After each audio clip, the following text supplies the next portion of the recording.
বছৰৰ প্ৰথমটো দেওবাৰত বনভোজস্থলীসমূহত ভিৰ কৰিছেহি বনভোজ দলে।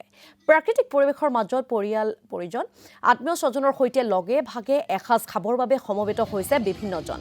নাজিৰাৰ এয়া পৰিৱেশ আমি দেখুৱাইছো। নাজিৰাৰ পৰা 10 কিলোমিটাৰ নিলগৰ ইতিহাস প্ৰসিদ্ধ বৰশিলত বনভোজ দলৰ ভিৰ।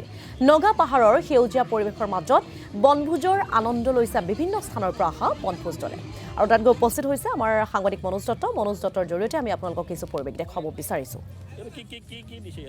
জুবিন গাৰ্গবিহীন প্ৰথমটো বৰ্ষ যিহেতু দেখিবলৈ পাইছে নতুন বছৰক আদৰাৰ যি প্ৰয়াস ৰাজ্যৰ প্ৰান্তে প্ৰান্তে এতিয়া নতুন বছৰক আদৰাৰ যি ব্যাপক প্ৰস্তুতি চলোৱা পৰিলক্ষিত হৈছে। আৰু পুৱাই দেখিছে ইতিহাস প্ৰসিদ্ধ বৰশিল, এই বৰশিলৰ নগা পাহাৰৰ যি সৌন্দৰ্য, মোৰ সহযোগীক মই ইয়াৰ পৰিৱেশ দেখুৱাবলৈ অনুৰোধ জনাইছোঁ।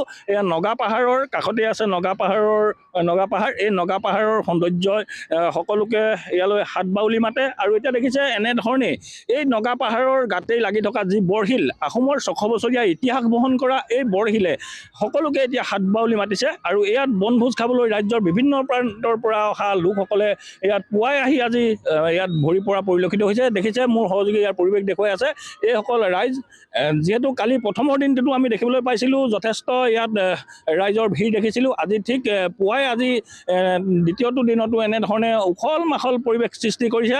নাজিৰা নগৰৰ পৰা প্ৰায় 10 কিলোমিটাৰ নিলগত থকা অসম নাগালেণ্ড সীমান্তৰ এই বৰশিল, আহোমৰ 600 বছৰৰ ইতিহাস বহন কৰা এই বৰশিল, মোৰ সহযোগীয়ে ইয়াৰ পৰিৱেশ দেখুৱাইছে। এইটো বৰশিল যিটো আহোম বুৰঞ্জীৰ পাতত ইয়াত সন্নিৱিষ্ট আছে। আৰু এই বৰশিল প্ৰবাদ আছে যে ইয়াতে গদাধৰ সিংহই এই স্থানতেই, এই নদীতেই তেওঁ দিখৌ নদীত তেওঁ বৰশী বাইছিলে। আৰু এই বৰশিলৰ পৰাই তেওঁ এই পদচিহ্ন আজিও ইয়াত আছে।